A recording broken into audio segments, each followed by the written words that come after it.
and move in from there. That's probably the best way to get it introduced into the company, because then that supplier, if they've got something kind of cool that they think is potential, would either bring it to a particular product team or a particular platform team, or just bring it to the general body. So on a monthly basis, the product teams get together for a meeting with these reviews for their quality gates and everything at the global product committee.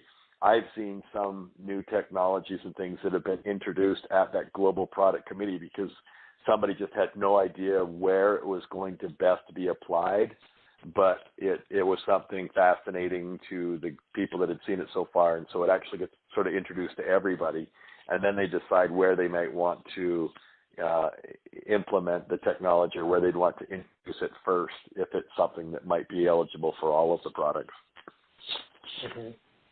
Okay. So that gives me a good picture of the development cycle. Can you even take it further? So now let's say there's a manufacturer or a supplier that's gotten designed in, and it gets closer to that launch date, and some POs are cut. So is there and let's take something that might be an option on a car. Navigation, for example, years back was an option or a premium option. How do I, as a salesperson, I have sold in or I got designed in, but now if you're going to produce, let's say, 20,000 cars and only 10% of them are going to have navigation, how does that decision get made? Okay. So in terms of the option allocation, it is ultimately, theoretically, completely left up to the dealers, so that it would be demand driven. All right. So if the dealers are the customers, it's not the final customers. So the dealers have an idea for their region, for their dealerships, what the asset allocation is, or I'm sorry, what the option allocation is. They'll have an idea of what they need to do. Now, having said that, that's theoretically exactly the way it goes. In practicality, there can be contracts with the supplier and the OEM for a minimum number, and if that's the case, and the take rate on a particular option is not high enough, then the OEM certainly can do something to incentivize that dealer to take more of a particular option, so that we could meet the minimum number required for the contract that we have with the supplier. So it's a dirty demand. Theoretically, it's only what the customers are ordering, but it often can be subsidized and managed, if you will.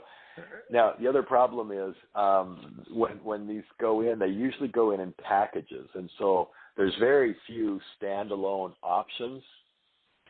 And so for a premium nav, it would go in not just as a premium nav only, but it might go in also with a leather trim and maybe a different exterior trim.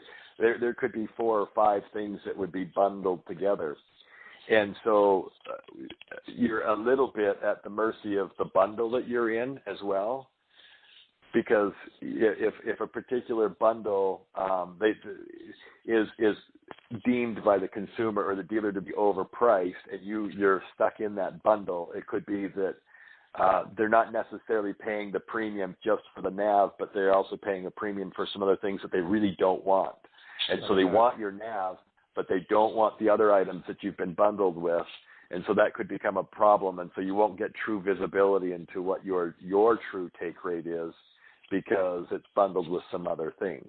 Now, in theory, these bundles have been researched, and they are what customers would buy together anyway. But the research isn't always correct, and so sometimes it can distort what a particular take rate would be for a particular option, because there aren't a lot of options that are standalone. They're usually in some customer bundles that offer more value, if you will.